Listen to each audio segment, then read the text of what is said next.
Good morning, good afternoon, or good evening, my fine friends. Welcome to the album wrap episode of season 10 of the Tom Petty Project podcast. I'm your host, Kevin Brown, joined as always on these episodes by the playlist king himself, John Paulsen. This is a weekly podcast that digs into the entire Tom Petty catalogue, song by song, album by album, and includes conversations with musicians, fans, and people connected with Tom along the way. And today, we're looking at the big one, John. It's Wildflowers, the Yeah, big this album. is his opus, right? He said himself that he was always in competition with the production on this album, well after he realized how good it was, and as he went on to make more records, he was always felt intimidated by it, he said. So Yeah. it's definitely his best album. We can get into why a little bit later. Well, and just we talk about this all the time as fans, is this period, not just this album, but just the sheer volume of songs that we got out of this, and even some stuff that didn't make all the rest, right? There's the songs all over this period, and some of Mend Upon She's the One, and it's just this period of his life where, and he said like he was just in peak form. And of course, that does manifest itself a little bit in the length of time it took to produce this album. July 20th, 1992 to April 29th, 1994 is the recording process. Of course, Southern Accents was a long one as well, but that's for different reasons. This one is just creative nirvana for Tom. Yeah, and the song list is, I think, the work list that they showed on the documentary, which was released not too long ago, had 25 songs, but I think there's a couple strays that came in after that, perhaps, and Yeah. a lot of discussion about it being a double album. And ultimately, they released a single album, which did really, really well. But yeah, just the sheer volume Yeah. of this time. But it was also like a 2 year, as you mentioned, a 2 year recording process, and everybody involved with it just like didn't want it to end. Yeah, I suppose when you get into that groove where you really are having fun. Plus, I was rewatching the documentary, and Benmont said like you sort of take for granted that Tom's always going to bring in good songs to any session. He said, but with Wildflowers, it was just different because it was just bang, bang, bang, bang. Every single day, there's a new absolute classic comes in. So just being in that environment where you've got this material to work with must be like, wait, I don't want to leave the studio. I want to stay here. Yeah, I pulled a quote from Ben from the documentary. He said, quote, he had hit some landmark or some watershed moment in his songwriting where he had gone to a different emotional place or a different way to show emotion, end quote. And Mike said, he was talking about how well read Tom was, and he had watched a lot of old movies, and so he pulled quotes from there. But he said, quote, he could pull things out in the moment. He really never seen anything like that. Yeah. Um, just this is where he peaked, I think, as a songwriter. And maybe it was the, 2 years of writing and recording. Maybe if he had just done a normal 1 year span on the album and then moved on to the next album, it wouldn't seem like it was so much. But because they held back 10 plus songs, and that came out later, now it looks like, wow, it really was meant to be a double album. And it's funny, right? Because this is the CD era, right? It really is sort of this is what we're writing for. So 62 minutes and some. It's a double LP. So if you are a vinyl nerd like me, it's still a double LP. So when you say, oh, it was meant to be a double LP, it's like, wow, okay, well, double CD we're talking about then. So Yeah. now we're up into 90 plus minutes, right? Which is, let's get into crazy territory. I wanted to ask you a question for you as a non-musician. Do you like, did you immediately see the difference, like just in terms of how Into the Great Wide Open sounded sonically, and then this one? Was that just sort of completely obvious even to a non-musician? Yeah, I mean, I think I we discussed during the Full Moon Fever. That's really when Tom pulled me in. I mean, I was a fan of his, but not, I became a huge fan during Full Moon Fever.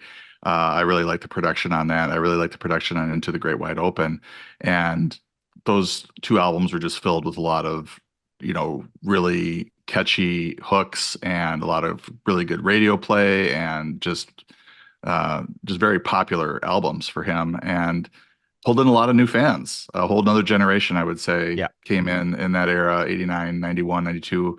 And I would say when I picked up Wildflowers, you could tell it was different. I don't remember which was the first single. Was it? You don't know how it feels. Okay, so you saw there was a MTV's still a thing there.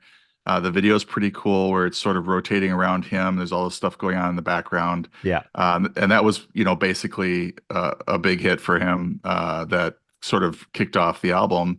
And I picked this up, and you listen to it, and it's sonically different than the last two albums. You can tell the production's different. It sounds more organic. Even like the CD casing, I think, was not your typical plastic. It was like the cardboardish and they were trying to be environmentally friendly for a while there. Some of the bands would put out this stuff that's sort of more cardboardy and less plastic. And if I remember correctly, that's the one that I picked up, and it just had a whole nother feel to it. Still a CD, but it had a whole nother feel to it. And I would say that I did not. It wasn't that I didn't like this album. It was just so different that it took me Yeah. a while to appreciate it. It's also really dense. I mean, 15 songs, even in the CD era. I mean, you expect 15 songs on a greatest hits album. You don't necessarily expect it for a regular type album. And Yeah. to get through and listen to it enough to where all these songs become, kind of ingrained in your head or earwormed into your brain, it takes a little while. And certainly for me as well, listening to it now in my 50s, or, even when I really kicked in for me was probably my 30s and 40s, becoming a dad, being married, being more of an adult, because this is his adult album, and there's all sorts of complex songs about loss, about, relationships going bad, Yeah. and all these grown up things that, maybe that was when I was 94, I was still in, graduating college or junior, senior in college. So Yeah. those things didn't resonate as well with me, although there were some rockers on here that I really liked. And going to see the Dogs with Wings tour, uh, he was incredible, and a lot of this music played really well. But I mean, some of these tracks, like "It's Good to Be King," they hit a lot different at age 50 than they did at age, Of 25 course. or 20. Yeah. Well, hard on me. I think like you're talking about from a parent standpoint, right? When it's all I can do to keep that little girl smiling and keep it like that's just heartbreaking. It really is like, and especially once we know in retrospect the context of the album and what was going on, it really does make a lot of that weight impactful. But I think what's interesting is one of the things that's interesting is that Tom was obviously very cognizant of that, right? So, like you said, You Wreck Me, Honeybee, you know, Cabin Down Below, he's still putting stuff in there that a 24-year-old or a 21-year-old can latch onto and think, okay, well, there's a couple of rockers on here. And it's interesting that You Don't Know How It Feels was released on November 7th when the album was released on November 1st. And usually, I mean, even in this period, you release a lead single couple weeks, 2, 3 weeks before the album, right, to sort of whet the appetite. But I think that that's a deliberate decision on this one to say that this is an album. You got to listen to the album. I really want people to focus on the album rather than the big single, the MTV. Of course, You Don't Know How It Feels comes out and trashes that because it's this huge thing, but it's a different And approach, I think. yeah, and he kind of knew that going in. It was interesting to hear him talk about why it was a solo album. And, it's also been called now the divorce album. I think Echo was deemed that, but I think people have gone back and realized that this is when he was deciding to split up with his wife, and Yeah. the marriage was kind of failing. But it was also a divorce from Stan Lynch. There's all sorts of like heavy stuff going on behind the scenes with this album, and he wanted to do a solo album because he said he wanted to get away from the democracy of the group. And Yes. I don't know if that is specifically Stan. I'm sure Stan was part of that. Um, but did he want to just get away from the Heartbreakers in general as a unit and have because he felt like they were pushing him in a direction that he didn't want to go, or he specifically with this album wanted to do something different. And obviously it turned out quite different than the last two albums. And then he ends up bringing almost all of them in. Actually, he brings them all in. I mean, Stan played on some of these tracks and alternate versions of these tracks that we Yeah. find out later. He didn't use them on the album, but all these heartbreakers are coming in and out, and a lot of them were there, quite often. Ben Mott and Mike Campbell, and then Howie Epstein later on, and they found their new drummer. So it's almost like, okay, this is my solo album. You guys can come in and play on it, but and I would love for you to do that, but this is not a democracy on this one. This is more just me kind of getting out what I want to get out. It is telling, right? That, when we listen to the documentary and he says this, that if you've got Stan and Howie, then it's a Heartbreakers record. But if it's, whomever, and I love that they're sitting around talking, and during that point in the interview, say, yeah, and we tried out different bass players, and you've got sort of Benmont's on the left and Rubin's on the right, and Mike's in the middle, and Mike just kind of points to himself in the background. You don't really notice it. It's so funny because Mike plays bass on over half, I think. I think it's over half the songs, right? So you've got that core of Steve Ferroni, who comes in as the drummer, and thank God, Steve Ferroni, Mike on bass, Tom on guitar, and Ben Mont playing. So you've got a really, really tight core to sort of, build most of this album around, apart from a couple of cameo performances. Yeah, Um, and it just I think all those the mix also energized him because he was surrounded by all these different people yeah. like that he wasn't usually surrounded by, and also having a Ringo come in and stuff like this just had to be a great era for him. And I love again, I've talked about this lots, but with Ferroni, and I'm a drummer, hobbyist drummer, I love Steve Ferroni. I love Stan Lynch too, but they're so different, and you can see why Stan wasn't the right guy for this album. When you listen to it and you listen to the drum parts that Steve played, they aren't the drum parts that Stan would have played. Stan's a little bit busier. He wants to be involved a little bit more, and that's not what these songs need. Even to the point that when you listen to those alternate versions, and we're not digging deep into those today, but you can hear even Steve Ferroni playing parts that are quite a lot more. And so the final takes on these albums are always less. They're always taking stuff out. It's always subtractive rather than additive when they're trying to get to that final version. And I think a lot of it comes down to, I can't remember which song it was reading about it in a conversation with Tom Petty. They said that when you listen to the way that Tom's vocal is mixed on this album, they really want to focus on that. Rick Rubin really wanted Tom Petty's voice front and center telling these stories. And when you get overplaying or you get somebody who's been a bit too busy, it's more difficult to get that balance right, I think. So let's talk about I'll start digging into a few songs here, unless is there anything else broadly that you wanted to cover? Yeah, just a little bit on the drums. Rick said that once Steve Ferroni was in, because they were trying out a bunch of different drummers, and the big issue with Stan, and obviously Stan was a drummer, so it was just like this kind of gray cloud hanging over his head in terms of who's going to play drums on the album. But it ended up being a bunch of different people, but Steve Ferroni played a lot of it. Rick said Tom didn't have to think about the drums anymore; they were just taken care of because the Yeah. way he played, the way Steve played, just was perfect for what they wanted. And they recorded this at Sound City. And Rick Rubin really wanted to get back to live playing, and the band wanted, or Mike and Tom wanted to get back to live playing as well. And you can hear that and how much more organic the production is compared to the last two albums. So, this was definitely a shifting of gears where he had this great success with Full Moon Fever and the solo record. Then he had great success with the band, but it was a tougher production because of Jeff Lynne's style. Yeah. And so I think, going back now to Rick Rubin and finally working with him. And it was kind of funny because Rick said he made a call to MCA, and I don't know if it was Warner Brothers and MCA, but they basically said, no, Tom's working only with Jeff Lynne. And then, Yeah. I guess out of the blue, he gets a call, and he never really hired him either. Like Rick just kept showing up Yeah. and producing the album. So never really officially hired him. I thought that was pretty funny. And it was at Mike Campbell's suggestion, I think, Rick Rubin, right? Yes, That was, I it believe sort of so. said, Yeah. it heard him working on something or other. And it is a really weird, well, that's not really weird, but it's unusual because at that point, Petty's what, 42? And Rick Rubin was, I don't know, like, was he 31, 30? Like, he was quite significantly younger and comes from that sort of, rap and hip hop and all that kind of background. And even says, like, I wasn't a Tom Petty fan. I preferred angrier, noisier, more aggressive music.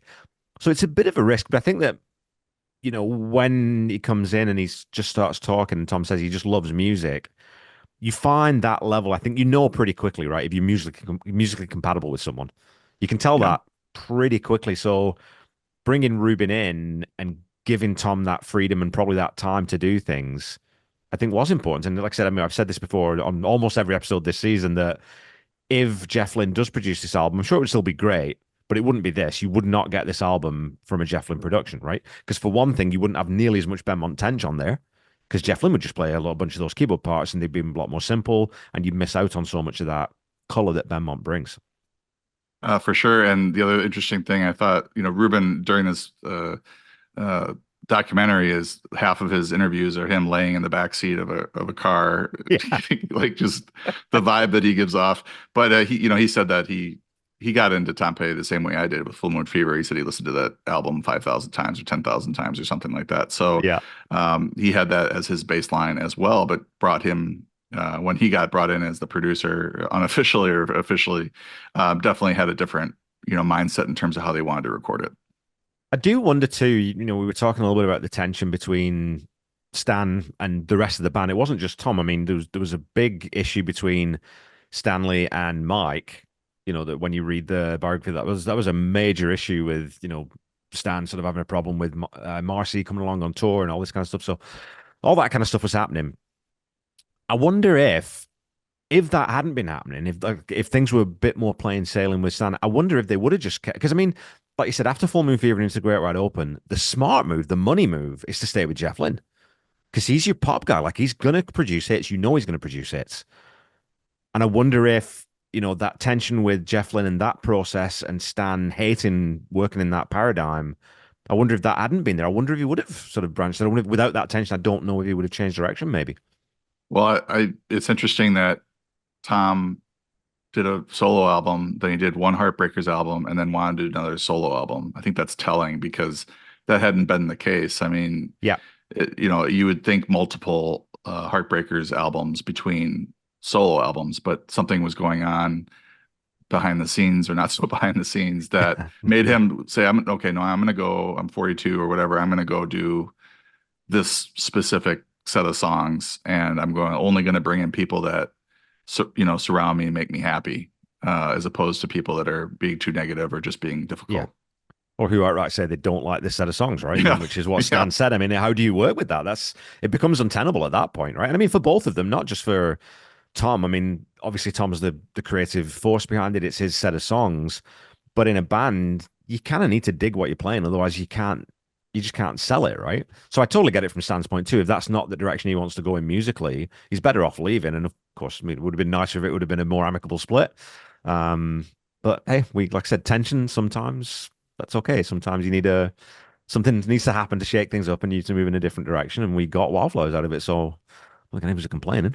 So Yeah, I mean, and Steve Ferrone's personality is just oh, completely different. I mean, yeah, he's so amiable and so just seems like he's always happy, and just always positive, and that's not something that Tom was getting a lot from Stan.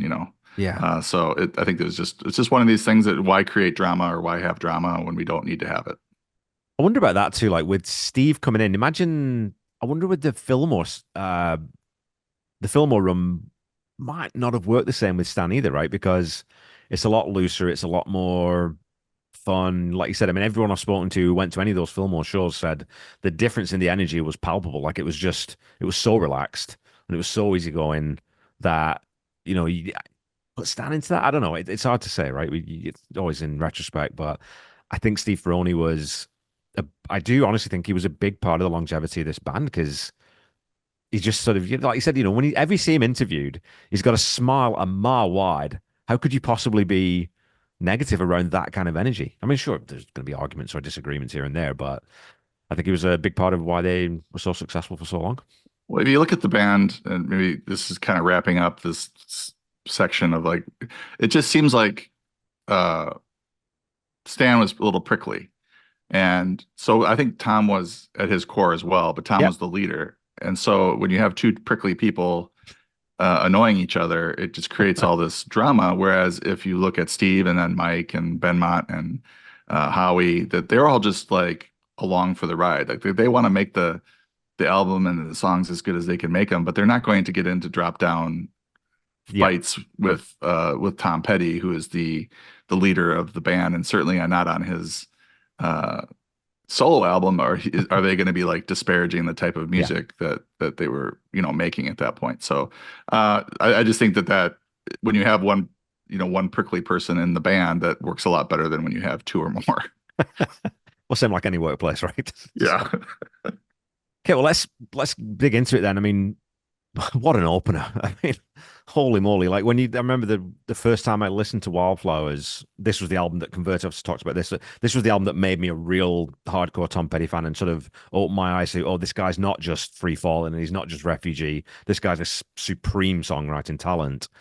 And we get this song straight out the gate that is beautiful, feels light, feels very simple, as Rick Rubin says. It sounds, in your brain you think, oh, it's just Tom Petty with an acoustic guitar. There's a little bit of piano in there, when in fact there's a ton of stuff going on in this song.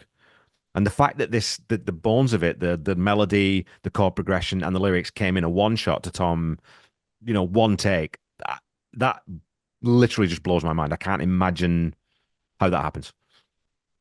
Yeah, not released as a single, which is when you think about it, crazy. Uh, is 191 million streams, number 8 in his catalog in terms of most streamed. It's just a gorgeous song, great way to open the album. He kind of knew where they were gonna end up with Wake Up Time, but he wasn't sure, how he wanted to open the album. Someone suggested Wildflowers, and then naming the album Wildflowers, and it kind of it sets the listener off on a different path. It's immediate that you're not going to get another Full Moon Fever or Into the Great Wide Open type album Yeah. when you're listening to Wildflowers as the opening track, and it's just an incredible song. And he said this is the only time he's claimed that this happened, but he said that he ad-libbed the entire song. He sat down Yeah. and played the music and said all the lyrics all came out at once, and he wasn't sure how that even happened. Well, because it doesn't. That's the thing, right? I mean, you talk to any songwriter that kind of lightning in a bottle. Sure, you'll get that does happen. Sometimes I've spoken to friends who've sort of done roughly around about the same type of thing, but it doesn't spit out Wildflowers. It might spit out a blues jam, or you might get something that's a bit more simple. But this song is, and we talk about, wondering what song to put first.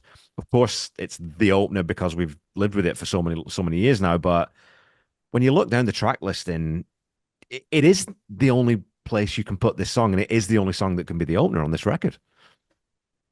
Yeah, I think so, and it works really well. But I think it's unusual for him to open an album with this type of a track. It's Yeah, usually something that's kind of radio friendly, or at least very upbeat, yeah, or pretty, a rocker. This is not that. It is upbeat. I mean, it's fast, it's up tempo, but it's not.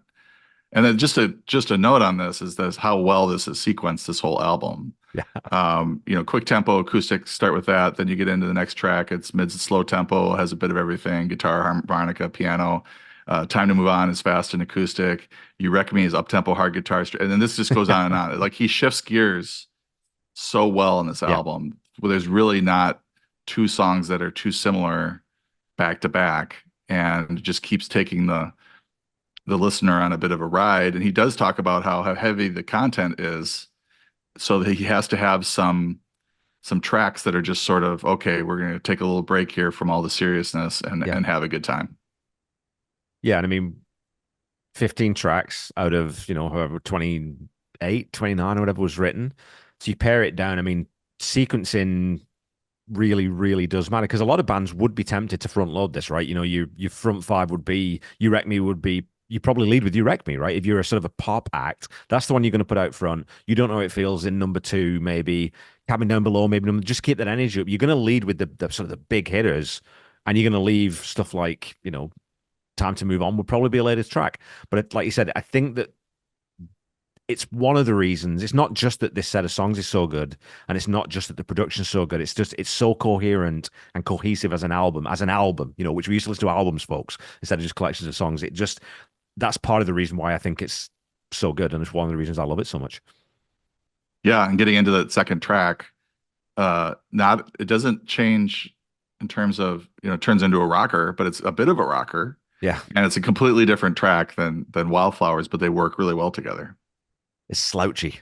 That's what I always describe it. It's got that really low slung, dirty groove to it. And Benmont's organ part's fantastic. It was so good. What do you think about the video on this one? Because I think, we always talk about You Don't Come Around Here No More. We talk about You Got Lucky. We talk about some of the sort of the big production pieces in Tom's catalog when it comes to videos. This video is insanely good. Because like you said, Yeah. what I love about it is it's almost like it's circular. Because there's the sort of the outside edges of what's going on in the background. It looks like it's on a revolving kind of thing, and it shifts focus, it pulls in and pushes out, and you get sort of different, you know, different framings of what's going on. I think it's just a genius piece of work. One of his best videos. Yeah, it is one of his best, and he was always sort of on the forefront of trying new things with his videos. But this one specifically was nothing I had seen before, and this whole Yeah. rotating camera, and then all these vignettes and things happening in the background. But I think the statement of leading this or having this be the lead single, uh, like this is just like saying this is not Full Moon Fever. Yeah. This is not Into the Great Wide Open. This is Wildflowers, and this is You Don't Know How It Feels, Yeah. and it's going to be a lot dirtier and more swagger and all those good things. Well, because I mean, singles wise, yeah, you don't get, I mean, You Wreck Me was released as a single. I think that was the second single, but It's Good to Be King is the third single. Where again, something like Cabin Down Below has got a bit more curb appeal, like it's a short, big riff, it's the same type of thing. And then A Higher Place, I think, was released. I don't think it was released in all markets. So an unusual set of releases as singles from this album. But again, I think it just reinforces that idea that Tom's not looking at this from a pop hit standpoint. Like his songwriting's evolved past that. And this is what I was saying, like with, when you look at Into Great Wide Open into this one, after Wildflowers, Tom never chases the hit again. I mean, he writes them. There's still big hits in the catalog, but he's never looking for it. He's come to that sort of he's centered now as a songwriter. I'm confident now that I know that anything I write is going to hit my fans, and I'm going to be able to sell records. So I don't need to worry about that anymore. That's my sense of it always.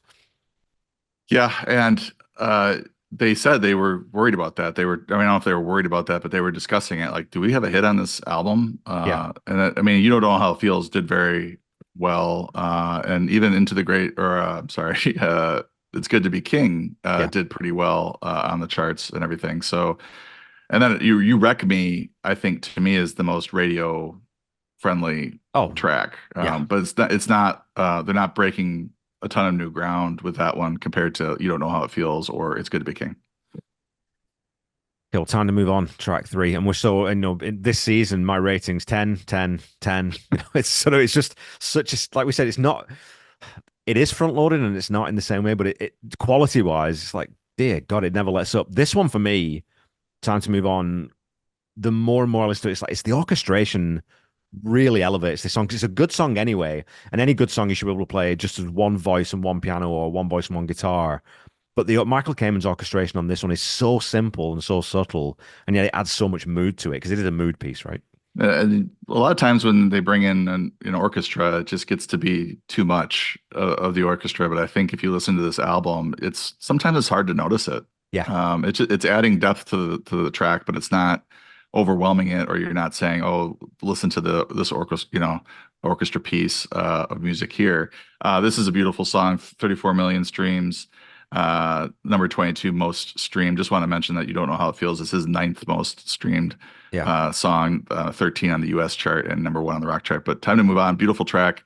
And so I've put in some lyrics here that just always stand out to me. And the yeah. same thing stood out to him. He mentioned this in the Zollo book. Is a nauseous adrenaline breaking up a dogfight like a deer in the headlights, frozen in real time. I'm losing my mind. I mean, Just come on. I mean, modern day poet, right? it Like is, yeah. it's incredible. There's a good conversation I've had with a few people about, people often say that song lyrics are poetry, and they're not usually because there is a difference between meter and scansion and all those kinds of things in poetry. It's a specific thing. Dylan is a poet, which is why a lot of his songs are weird and jarring and awkward to listen to because the lyrics don't actually fit to music a lot of the time. And Petty's lyrics can be taken sometimes. This one is one of the ones where I think that line you just read, right? I mean, that's prose poetry. I mean, it works in the song because Tom Petty's a genius and he knows how to fit them in. But verse chorus, that's not poetry. But nauseous adrenaline, like breaking up a dogfight. I mean, good. Nauseous adrenaline. It's like I've never heard anyone describe that knot in your stomach that you get from anxiety, whatever it might be, better than that. I've never heard it better described better in 2 words. You know? Yeah, and it's a testament to his wordsmithiness or whatever. Yeah. I'm terrible. That was a terrible description, but he's a wordsmith. He's got it. he's got it on tap, and he knows how to, get into it anytime. He can pull out lyrics, and then he will work hard enough to make sure that it's right.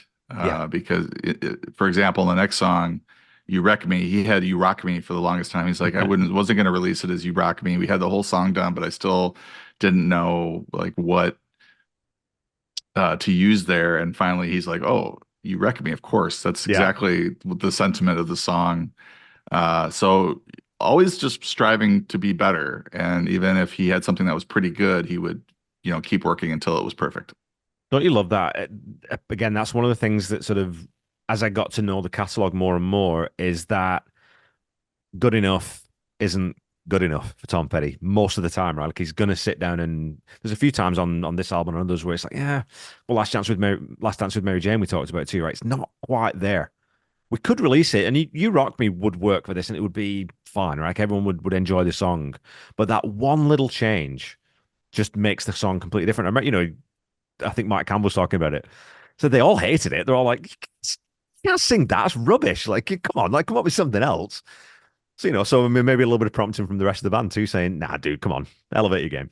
Yeah, 55 million streams, the number 15 most streamed album or song of his catalog. So that was one they definitely played a lot of in concerts, Yeah, as either a set closer or even as the concert closer.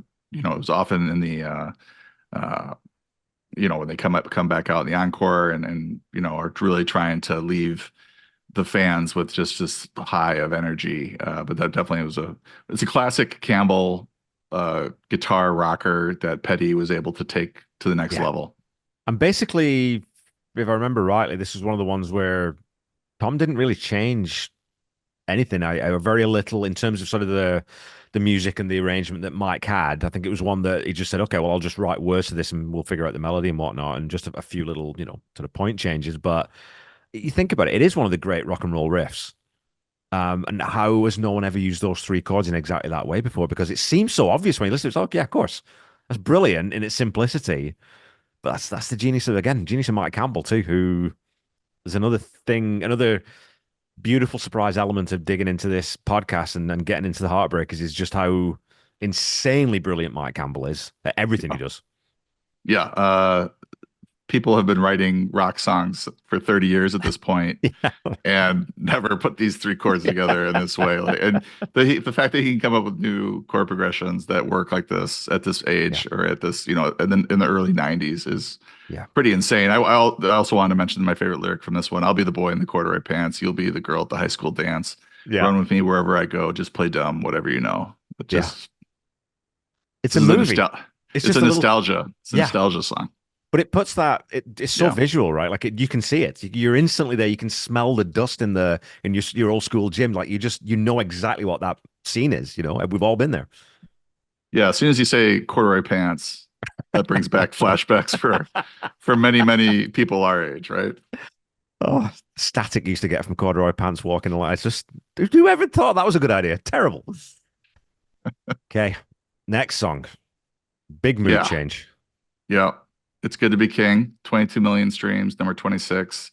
Not a huge monster hit, but it was a hit for him. And this is one that when we saw him in concert, uh, he would play this, and then especially in that Dogs with Wings tour, there would be a dog, like a golden dog with wings that would like come out over the audience and then Oh, drop. I think really? it would also drop down. I can't remember exactly, but this would be I believe this was the song that happened, and it was just sort of this weird surreal moment where you've got this dog with wings and him singing this track, which is obviously just sort of I, I want to say it's almost like a midlife crisis type of a track, like just the things he's talking about and how it would be nice to be a king and just be able to kind of control everything, and not have all this chaos in your life or things out of your control in your life sort of happening to you, instead of being able to control your entire kingdom and everything, make everything good, or good for you anyway. So it's Yeah. it's an interesting, when you look at it from that standpoint of somebody getting older. It certainly, I really like the line, "Excuse me if I have some place in my mind where I go from time to time. Yeah. Tom said that this is one of his favorite songs he ever wrote.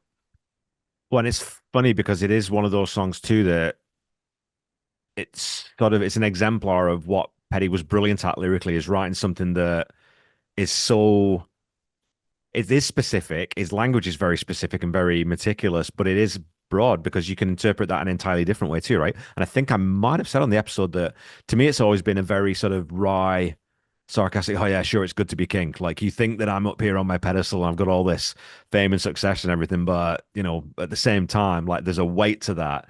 So that brilliance of not ever getting too specific and too sort of didactic about, okay, well, this is exactly what I mean, and this is how you must infer what you must infer from it. It just sort of leaves it open in that beautiful way that is pretty much peerless at for me.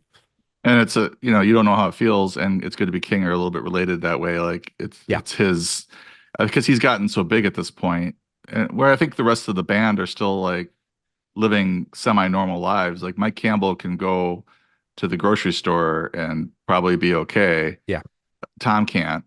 Tom can't walk down the street, a busy street, without getting stopped and bothered, where, yeah, Mike or Ben Mott, could. So I think that there's definitely a different level to his fame and the pressure and just sort of the insular nature of how you have to live your life when you are that famous. I mean, Full yeah, Moon Fever made him even a bigger star than he already was, yeah, learning to fly and everything, with all the videos and everything. He's just front and center in all those videos. yeah. And he became a household face. And I think that kind of maybe a little bit of problematic to him. And that's why he wrote You Don't Know How It Feels, It's Good to Be King, and some of the other ones on this album. And I was my first instrument is piano, and so the piano in this song is just it's the motif, right? That's the thing. It's the thing that kicks it off. It's the thing that sort of drives it melodically. It's not a guitar song. It's a piano song, and there aren't that many of those. When you really think about piano songs in the Heartbreakers catalog, there's not a ton of them. This is definitely one of my favorites, if not my favorite piano song. So, Yeah, when they let Ben Mott go too, oh, it's makes it even. I mean, he's so good, but he's also very very talented. There's a song later on we're going to talk about where Tom plays yeah, because it has to be simple, because Ben Mott's just too good at playing the piano. But uh, and I would mention that, you said that this wasn't front loaded, and I don't disagree with that because it's not like these are just hit after hit after hit like we saw on Full Moon Fever, but three of their three of the four singles have now been put out here in the first five tracks of this true. album. So they did That's true. they did try to. It seems like they tried to front load it with what they thought were going to be singles. And there's an interesting track later on that they thought it was going to be a big track and it wasn't, but they never released it as a single. So I'm curious about that. What do you think Yeah. about that? But yeah, It's Good to Be King. You wouldn't think of it as a single, but it's another, because it's kind of a longer song and it's not Yeah. real upbeat, but it's really a good one. Yeah, it comes in at what is it, 5 minutes 10. So it's got a long tail on this song too, right? That's the other thing. The outro for this song is, and you get obviously the orchestration comes in, is very long, but it's so beautiful that, if you were being really cynical and you're gonna do a radio edit and cut it down to 4 minutes, you'd lose so much of again, this vibe, right? There's so much mood on this album that it would just destroy it. Um, It's amazing to me that it made it to 68 on the top 100. I mean, yeah. given the nature of this, I mean, it's a great song, but it's not what you would think is a single like that It's you would hear on the radio. yeah, it's not what a DJ is gonna like. Right. Where do you squeeze this into your set as a DJ, right? Like it's an odd song. Like feels like an album track, and as an album track, I think it would be perfect. But super interesting that they released it as a single. Okay, so for me, we start out with 5 10 out of tens. I don't know if you would disagree with any of those. I think to me No. they're all nailed on, right? Yeah. Next song, Only a Broken Heart, is the first sort of, I'm not going to use the word weaker, but it's the first song where I'm not like as okay. This is the nailed on 10. I gave this one a 7. Okay. Only because I think it's a brilliantly solid album track, but there's not as much going on in this one as there was in the first five. So that's kind of where I ended up trying to Trying to, because otherwise they're all tens, but they're not all tens. So that's where I ended up going to seven with this one. Well, yeah, you can't give everything a 10. It kind of makes the 10 meaningless Hmm. if there is a difference in some Yeah. of these tracks. And yeah, I think the strength of this album is that all the album tracks are really, really good. Yeah. And you don't skip it. If you put this album on, you're not skipping any of these songs or, and there's nothing that's like, oh, I don't like this track. I gotta move on to the next one quickly. Yeah.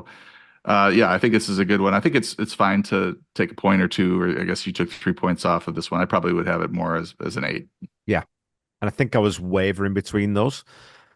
Um, One of the things that I did like about this one too is it's one of I think it might have been Mike saying that it was one of the first songs where Rick Rubin suggested Tom change something musically, which, Rick Rubin is not a musician, and that's what obviously he's just a music lover and he knows exactly what he likes as a fan, and obviously has a very good ear. But it's the descending line, only a broken heart, a broken heart. So that whether you go up or down there does sort of change the tenor of the song. And Tom was going up, where Rick said, well, if you sing that down, if that line goes down, try it that way. And so the demo version has the ascending, the final version has the descending, and I think it's the right choice. I think it's the right call on that. Yeah, and I wonder how much of that just stems from Tom not being happy about something, and Rick saying, "Well, here's a possible solution. Let's try it." Yeah. Or is it the song's fine, Tom's happy with it, and Rick's coming out and saying, "Wait, let's do this." And how does Tom react to that? I would love to be a fly on the wall on some of those things because the documentary doesn't show any sort of like deep conversations about Yeah. specific things and tracks like that. The lyric I liked in this is "I know your weakness. You see my dark side. The end of the rainbow is always a long ride, Yeah. but don't be afraid anymore. It's only a broken heart." And he was talking. Tom was talking about how it's like he likes that line. It's only a broken heart, like it's a common cold or Yeah. the flu or something like that. You're going to get over it eventually. Yeah. It's a nice sentiment though too, right? Because again, we're both parents, and your kid's first love is tricky, and I got daughters, so that's even, amplify that a little bit. And with the first time they get their heart broken, it's a big deal. Like it's the end of the world, right? We all remember the first time it happened to us. But then when you look back, man, it's such a. I thought I was in love, but I wasn't at 16. I didn't even know what that was, right? So I think it's that kind of that sentiment. It feels like it's the end of the world right now. It will get better, or there's a chance that it'll get better. So Yeah, I mean, the end of the rainbow is always a long ride. I mean, yeah, that's a great lyric, which I didn't like. It didn't hit me until I was re-listening to this again over and over again for this podcast and some yeah, of these lyrics, and then actually pulling the lyrics up so that you're kind of visually tracking them as opposed to just listening to them because sometimes the lyrics get lost in the music. yeah. So I just think that's a great line. The end of the rainbow is always a long ride. I mean, I didn't pull out too many lines for my prep for this episode because I mean, lyrically, this album is in different ways rock solid top to bottom. Whether it's abstract stuff, we're going to get into some of that now in this next song, where they're not sort of deep, profound lyrics, but then the depth and the profundity is there in abundance. So let's talk about Honeybee. And this was my favorite episode to record this season in terms of my guest, because I had my youngest daughter came onto the show and she talked about Honeybee with me, which was great. And she brought up some interesting things about not misogyny, because I don't think there is any misogyny in this track. If you were wanting to be cruel, you could sort of infer that, but it isn't there for me. But what a rocker! And for me, it's all about that offbeat or off time drum fill, because that snare fill doesn't stop when you think it's going to stop. It keeps going, and I love that. Yeah, 10 million streams for a song that wasn't released as a single. Definitely, it's one of the fan favorites of this Yeah, album, and I think people gravitate towards it because it's so much fun.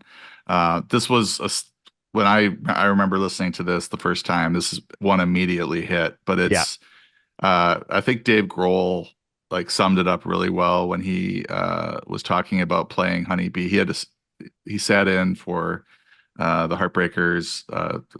Steve Ferroni was not available. He was doing yeah, something else. This is after Stan had left or they were had a falling out. And so Tom calls up Dave Grohl and, or the management or whatever and asks, can you play with the Heartbreakers on Saturday Night Live? He's like, why is he calling me? Why doesn't he get a good drummer? yeah, And he goes, this is the first time I wanted to play drums since Nirvana. Like this is what really got him out. So they show footage of of the track, and it's of course Honeybee, and he's like, "Oh, I was so happy that like both songs are good." I don't remember what the other track was, maybe you know offhand, but Honeybee was one of them, and they're just showing Dave Grohl going absolutely nuts. He looks Yeah. like Animal from the Muppets playing the drums in the background, and even like Mike Campbell's like looking back at him, Yeah, getting a I kick love out that. of like Where how, where yeah, Mike shoulder checks. That's my yeah. favorite bit of that whole thing. Is like, look at this guy. Look at this guy. He's just going crazy back there. And then he kind of reined it in a little bit. I think maybe he Yeah, realized he was playing too energetically. But yeah, this he's like, this is a track that Dave Grohl said this. This is what 16-year-olds would play in the garage, you know, to kind of get off on. Like yeah. it's a total banger. And I was a little surprised this wasn't released as a single. I think this would have done well on the radio if it had been released. And um, you know, just this is a perfect type of track that Tom talked about repeatedly in the documentary and both documentaries, and because we had a whole full hour and a half on the Wildflowers, which was great to get all that in-depth info. But just saying that this album is really heavy. There's a lot of kind of dark material or somber material or quiet material, and he wanted to have every so often. I think You Wreck Me was one of them, Yeah. and then every so often he wanted to have a more lighthearted, fun, up-tempo rocker to kind of give everybody a chance to breathe a little bit before they get back into some of this heavy stuff. It's funny you talk about Dave Grohl. I'm a big Foo Fighters fan. I think you're a Foo Fighters fan too, right? The Dave Grohl play you always look more like a rock star drummer if you cheat. And Dave Grohl uses the same cheat that other dudes. You put your cymbals up high because then you got to lift your arms, right? So you'll just look more animated because you're splashing. Because really, you don't need your cymbal there.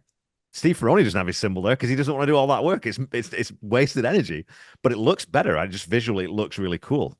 But I mean, as much as I love Dave Grohl and think he is a fantastic rock drummer, not the right fit for the Heartbreakers energy wise, I don't think, right? So Well, yeah, I think he was probably looking at it as a one-off, and yeah. you know, he's just going to make the most of it. Uh, she gave me her monkey hand and a Rambler sedan. I'm the king of Milwaukee. Her juju beads are so nice. She kissed my first, third cousin twice. Yeah. I'm the king of Pomona. Well, I've got something to say, and I realized that just an odd thing and doesn't really matter. But I live about the same distance from Pomona now as the distance of my childhood home to Milwaukee. It's about 25 miles for both. And I was like, that's odd. Like I'm 25 miles or 24 miles up from Pomona and from Milwaukee, which both were name checked in this, you know, my one of my favorite, if not my favorite song from this album, certainly the favorites of 25-year-old John. Yeah. Um, just a great track, and it did exactly what he wanted it to do, which was to give the listener kind of a breather Yeah. in the middle of this album.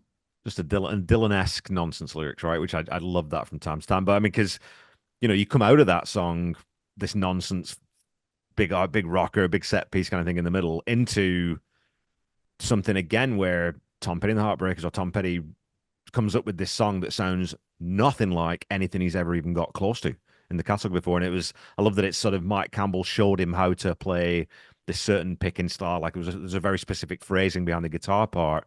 And Tom sort of thought, well, I'll go and write something with that then. And I think Mike had the middle bit, the dun, dun, dun, dun. I think that's the bit that Mike had. And then Tom sort of framed the song out from there. Because this one, I remember when I listened to Wildflowers, this was one of the songs that just knocked me sideways. I was not expecting this. And I love this song.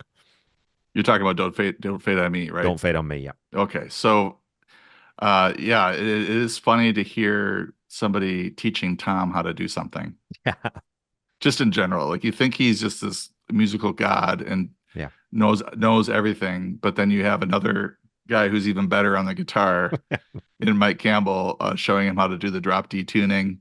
And then it's a haunting song and Yeah. the way that the chords were sort of laid out there. And it's like it sounded like Mike had the chords in the chorus and Tom wrote something around that. It's just amazing that how these two work together where one gives them one thing and then the other guy comes back with a full song with lyrics and it's all sort of built around this really cool chorus. But Yeah. was it love that took you under, or did you know too much? Was it something you could picture but never could quite touch? So and those are all question marks. Like those are all questions Yeah. to the subject of the song. Pretty incredible. But it's also just from sort of the music nerd standpoint, it's really interesting because it's It doesn't have a bridge in this song, which Tom Petty usually writes really good C sections in his songs, middle eights. This one's actually A A B A B A A A B B. So even on that front, just structurally, it's unusual, and I think that that's one of the things that makes it slightly uneasy. Is it doesn't actually ever resolve exactly where you think it's going to do all the time, so you don't know what's coming. There's a little bit of suspense in it, just even in the structure, right? So that's very, very clever. Yeah, and coming off of Honeybee, it's a total shift back into what this album seems to be about, which is Yeah, about failed relationships and loss and all that. It's almost about mourning the death of a relationship or the death of a marriage, yeah, perhaps. Um, it it's I would say it's one where it's like when I'm 25, it doesn't hit me at all. This is one yeah. that is definitely 45, 50-year-old John is in tears. Whereas a 25 is like, oh, okay, let's get to the next track. But just the quality of the songwriting and the quality. This really shows the quality of their partnership as a songwriting duo. Yeah, and the recording of it too, right? Because it took them months and months and months to get this one. They said they would sit down at the end of every session and try it again. And it's just Mike and Tom sitting, like almost nose to nose, playing to acoustic guitars, and they just couldn't quite get the right combination of notes. And it's so funny, right? Because if you listen to the home demo, or if you listen to, I'm sure if you listen to any of the outtakes, our untrained ears would go, "Well, that's pretty good. Like, why?" But again, it's that attention to detail and that good enough just not being good enough. It's like, no, I need it to be the pairs of notes that we hit at specific times need to be exactly a specific thing, and we'll just keep doing it until we get it. Because again, they knew that that song was great. They just had to wait for the final performance to come through from it. And then going into the next track, which is Hard on Me, the thing that jumped out to me about this, just on these last few listens, is that he's got the same. This is unusual for him to have the same fragment of a sentence on me to in Yeah, both of these tracks back to back. Usually you wouldn't see a songwriter do that, but he must have had a reason to put Hard on Me here right after Don't Fade on Me. This was the first song that was written for the album.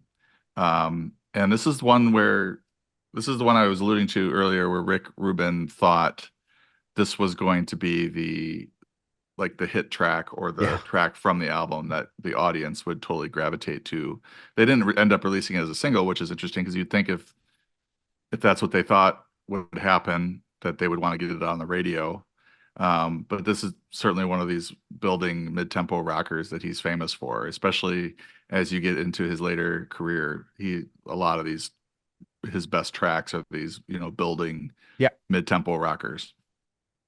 Well, and it's one of the ones that I always think.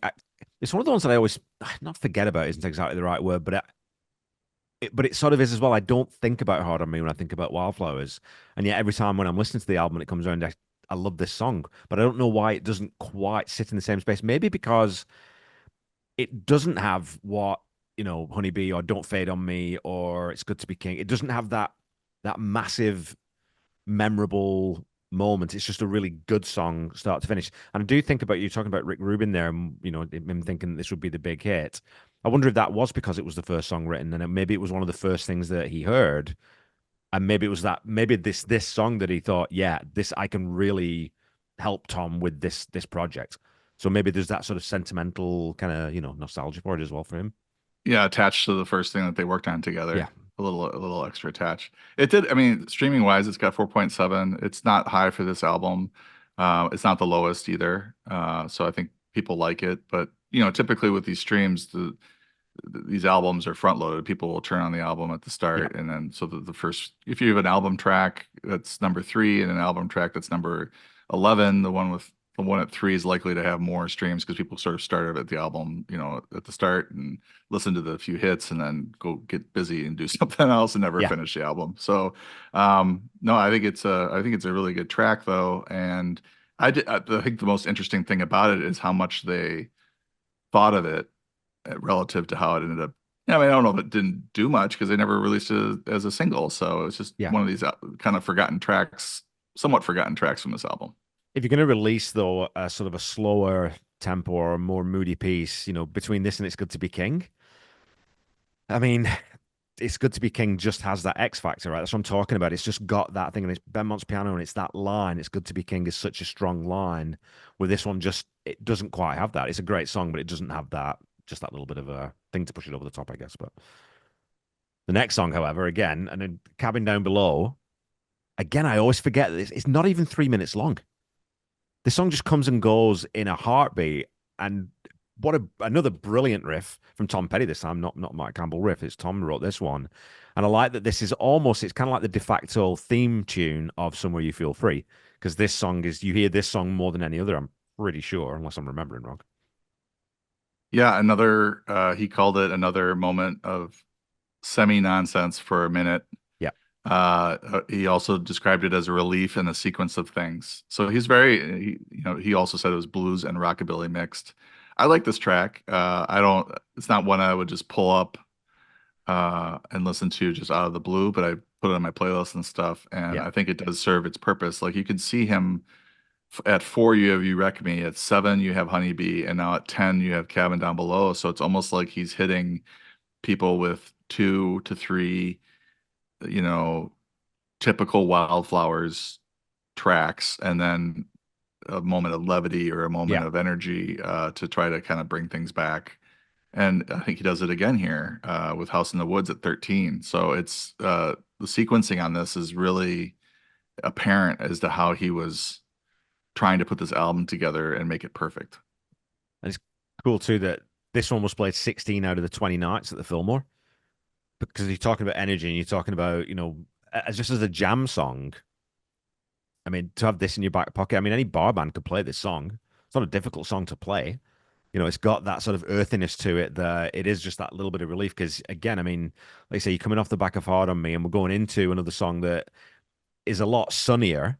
Sonically, it's brighter, it's major key, it's got that beautiful Ringo shuffle in it. So having, Cabin Down Below leading into that one's even interesting, right? Because you think about, if you Hard on Me and To Find a Friend, you could maybe invert the sequence of those, but it wouldn't.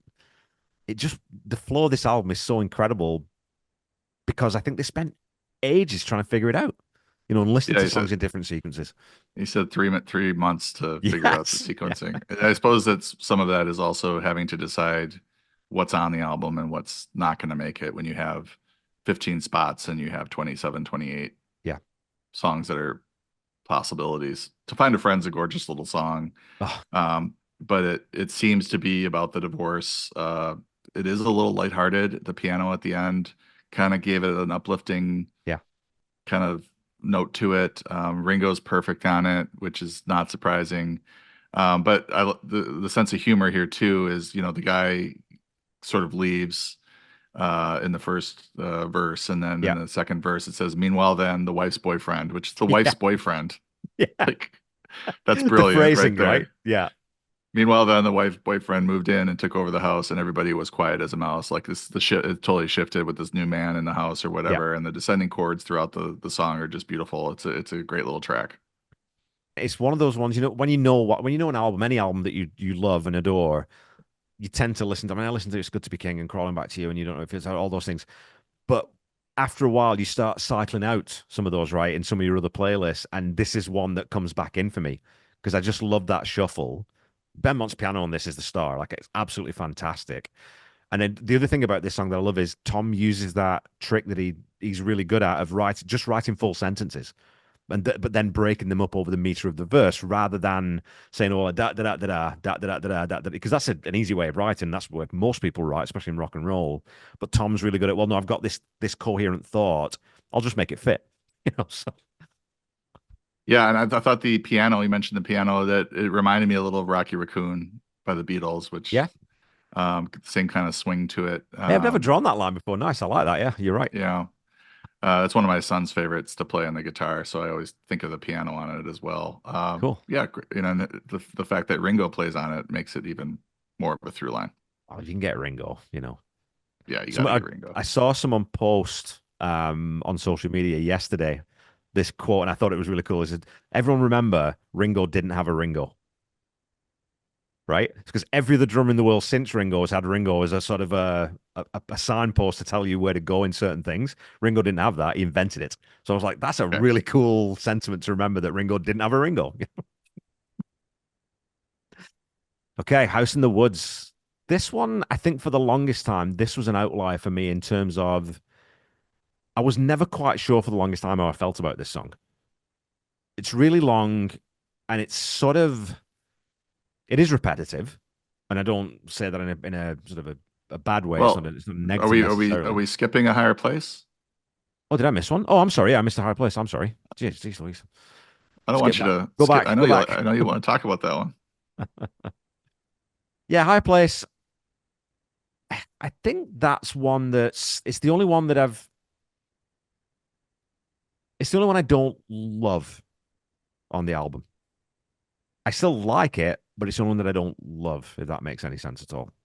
And you said that this is the one you would swap out as a producer of the day. There's another take that you would If rather you use. Oh yeah, the alternate take I think is I'm not going to say better, but I much prefer it. I just think there's something about High Place that sonically it's the only one that's a wee bit different to everything else on the album sonically. Like it's a bit I'm gonna use the word thinner, and again, not in a particularly negative way, but it just feels a wee bit thinner to me. This one, I don't know. Last single on the album peaked at 12 on the rock chart. I noticed that the difference between the two tracks as I went and listened to the alternate take that the the guitars on the track that they used on the album are very jangly. Yeah, And they sound kind of more like what we might have heard on Into the Great Wide Open.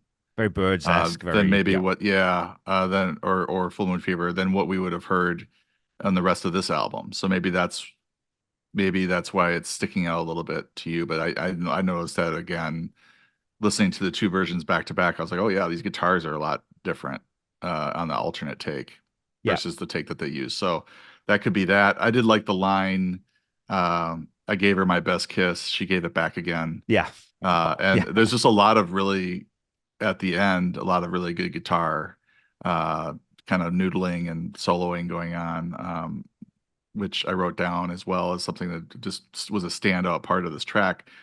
I surprised a little bit that it was released as a single. Like I think there's stronger. Like I would have rather seen Honeybee, yeah, or Wildflowers for sure.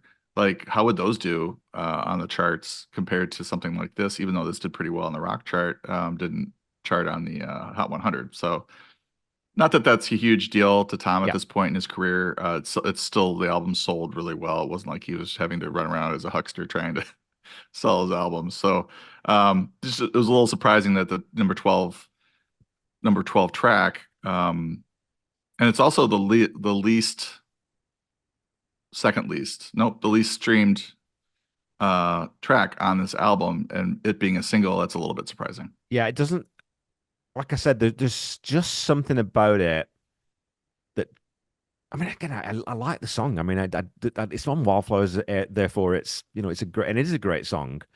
But again, I think what it might be is once I'd listened to the alternate version and I thought, oh man, I think at least elements of that could have been brought through. I think even the drums on the alternate version are just a bit better. I think they sound a bit better. I think that's maybe what it is. Maybe it's just sort of I'm thinking, well, I wish it was that instead. And we talked about we're not going to actually do produce for the day on this one because you don't mess with Wildflowers. It's perfect as is. You don't change it. Well, you're saying it's not perfect. Well, okay. I mean, as perfect as an You album heard it can here, be, folks. as perfect as an album can be, right? I wouldn't. Well, I mean, I wouldn't change any notes on Revolver by the Beatles. So look, I wouldn't change it, even though I don't. Even though I prefer the alternate version, I still think that this is the right version for the album because it's just part of the experience of it, and I think it is a deliberate act to not leave you in the same space all the time. So it is very light and very breezy musically and sonically.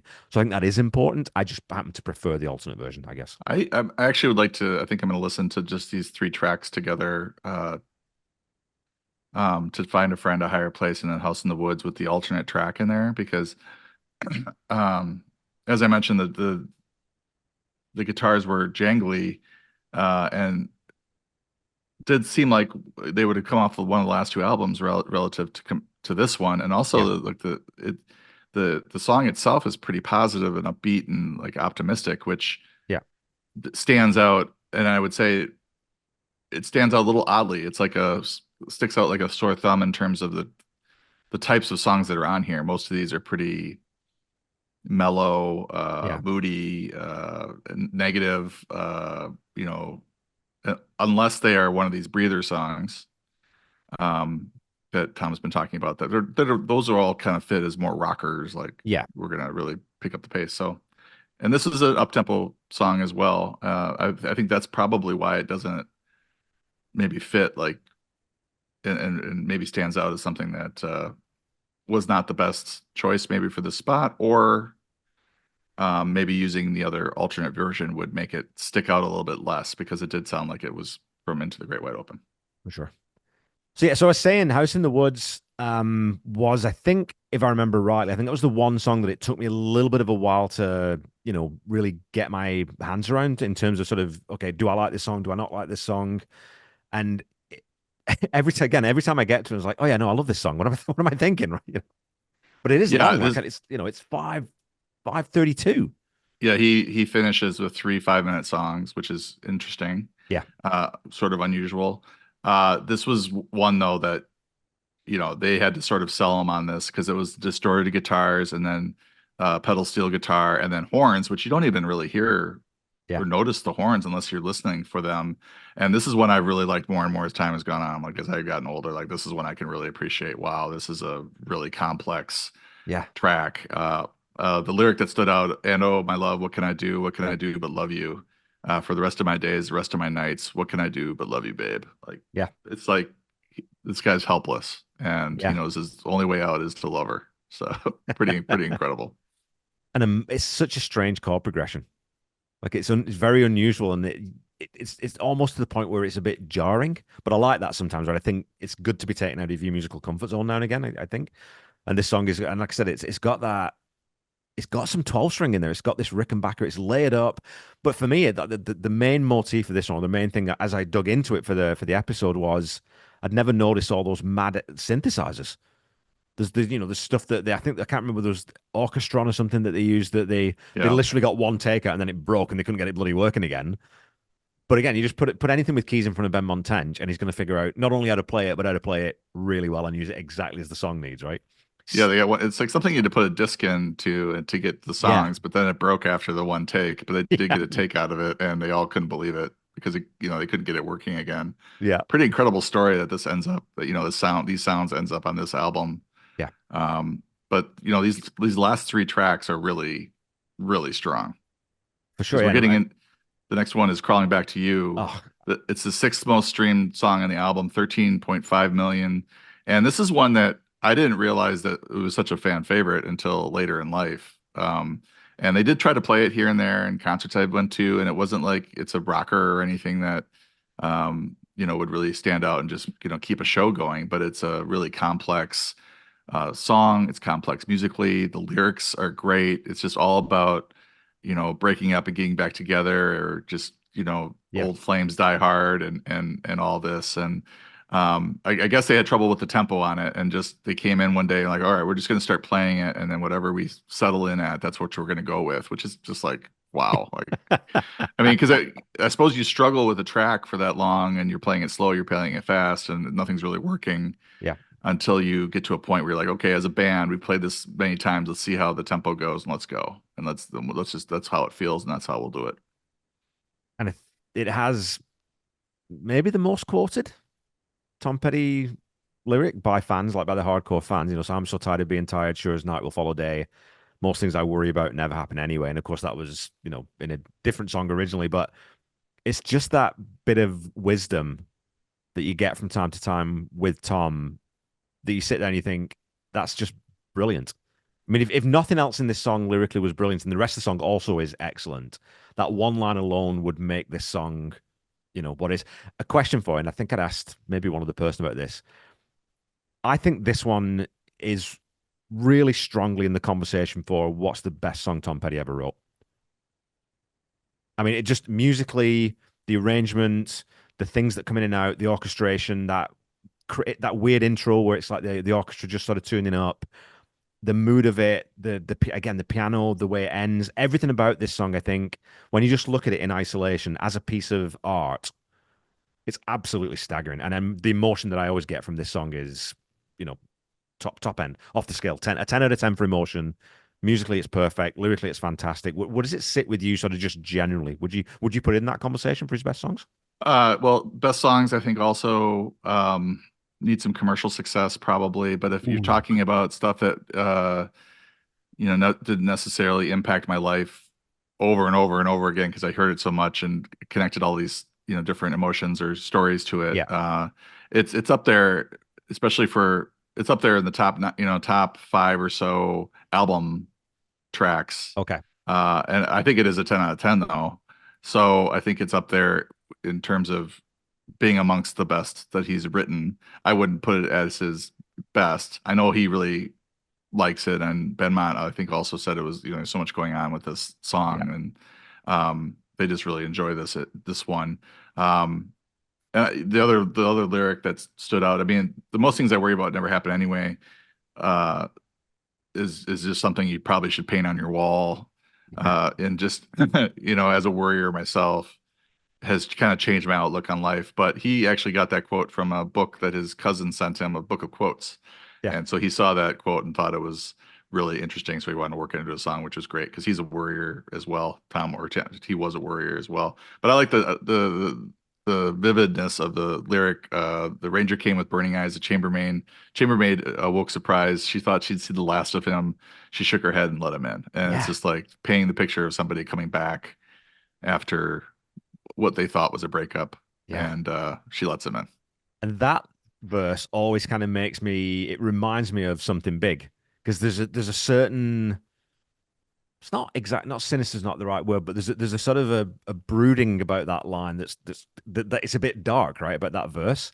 I mean, again, well, it was me and my sidekick. He was drunk and I was sick. Like these little vignettes we get in this song, and then we get that the last verse is "I'm so tired of being tired," and I think that's one where you're going to write all these verses, and then you can think, actually, that's the last one because maybe that was the second verse or something, but as the sentiment rather than the pastiche, that needs to be the last verse. So again, just compositionally, like when I look at, well, what's an artist's best song, I never look at sort of chart. I just don't. That's not the way I evaluate those kinds of things. So just compositionally, this song's always, it's one of those two that every time I listen to it, it just keeps getting better. Even still, I've heard this song. I mean, like 200 times, 250. I don't know, hundreds of times. It just keeps getting better every time I hear it.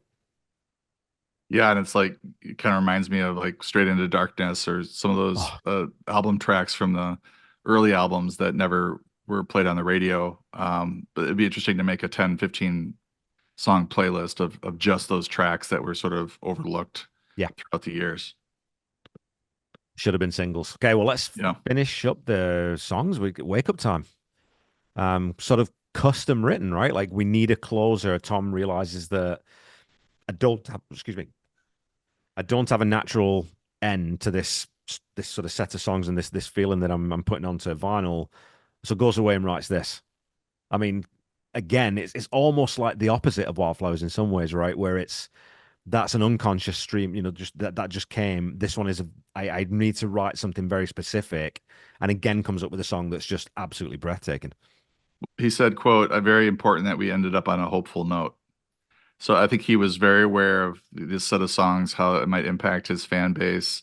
Was very careful to sprinkle in these rockers that would keep them engaged throughout the entire album, and then wanted to end things on a hopeful, poignant note, which we've talked about. Like, how do you close albums? And we like the kind of the wistful, thoughtful stuff, or at least I do. Yeah, And sometimes it's nice to have a banger at the end as well. But interestingly, he played it for Denny Cordell, who produced his first album. And Denny said to him, quote, Tom, that's not like anybody else. That's your thing. And you should be really happy because you created something which was your thing and nobody else's. Just talking about this song. yeah, The fact that it was funny that, they decided to play it on the piano. Rick Rubin suggested that. Tom says, I'm not the best piano player. Let's get Ben Mott. And he's like, no, it needs to be you. It needs to be simple.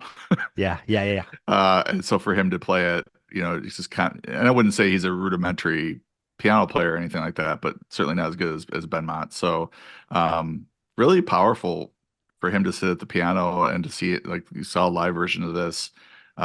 Unusual for him to be sitting at the piano playing and singing at the same time. Just gorgeous melody, poignant, and I think it was just a great way to close the album. Great bit of songwriting too, because if you think about the opening line, you follow your feelings, you follow your dreams, you follow the leader into the trees. And then not the last line, but very close to you might find you follow your feelings, you follow your dreams, you might find the forest there in the trees. So there's that sort of completeness to this song too, where he's really kind of following through on this idea that he has and giving you that sort of relief. Like you follow your leader into the trees is a bit that's the unknown, but then you might find the forest there in the trees. That's exactly what you're saying. That's the hopeful part of okay, you probably will get out of it. Don't when you write in the middle of whatever trauma or hassle you're having, you just can't see that bigger picture. And when you finally emerge, well, most things I worry about don't happen anyway, right?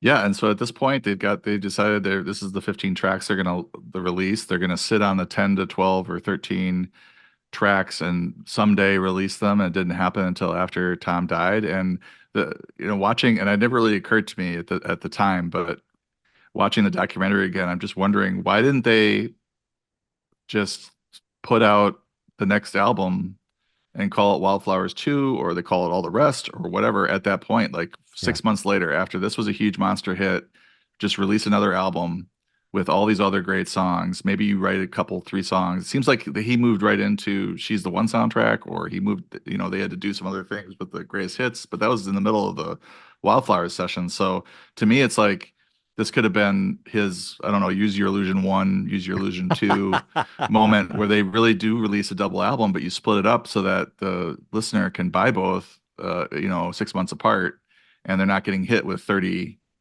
songs all at once, Yeah. but it still could stand as a double album that people could actually afford. I mean, I think that as good as all the rest is and all the other tracks we got and so many songs I love on that we ended up with, I think when you pare it down to this 15, it just punches so hard, right? Like I think if you leave that as a statement, it's got so much weight because you're not diluting it. Not that again, not that any of those songs, the other songs are weak, but I think that it is. I think it was the right thing to do. Even though, and because and we know it's nice that we've got them all now, but I think it was the right thing to do. And I think that the use your illusion analogy is that's exactly why you don't do that. It Because probably there's an wasn't a awful lot good of filler on those albums. Probably wasn't a good analogy. I just was thinking of how you could do it in a way, Yeah, because you look at that second set of songs. Maybe it's not as good as this set, probably isn't, but still really really good. So if you yeah. separate that by 6 months or something, I think it would have still been effective. I don't know. I mean, again, we're talking about this because we're comparing against Tom Petty, right? So something could happen. Leave Virginia alone. Climb that hill. Blues. Confusion wheel. California. Harry Green. Hope you never. Someone to heaven. Climb that hill. Hung up and overdue. That is a phenomenal 10-song album. Any artist would be like two or three of those would be on their greatest hits. You know? Yeah. And did you mention You Saw Me Coming and No, I didn't even start talking about those ones. I driving down mean, to Georgia? And yeah, yeah, I think you could have done this, and it would have actually been girl on people may LSD. if they just have this is not going to be necessarily Wildflowers 2, but here's Wildflowers 2, Yeah, and it's sequenced in the same with the same careful manner. Maybe he writes another song or two to release on this. I think it really would have turned out well. But we have a what might have been playlist at some point. We'll talk about Wildflowers 2 and all these extra songs that came out well after Wildflowers came out. we will be talking about that, but not today. We're going to leave you hanging with another cliffhanger, and it's going to be a few months, maybe a year and a half or so before we get back round to all the rest and all the other tracks that didn't quite make this album. But for now, we'll leave you there. We'll leave you guessing a little bit. Hey, thanks as always, John. It's been a pleasure as always. Even though like I said before we started recording, that I didn't want to talk about soccer today because it's just painful at the moment. John's team battered my team at the weekend. For those who don't follow soccer, which is probably most of you, but until we meet again next week, I keep listening to and sharing Tom's music. Try to be kind. Try to say I love you to someone at least once a day. Stay safe and healthy, and I'll be back with you next week with another episode talking about Tom Petty.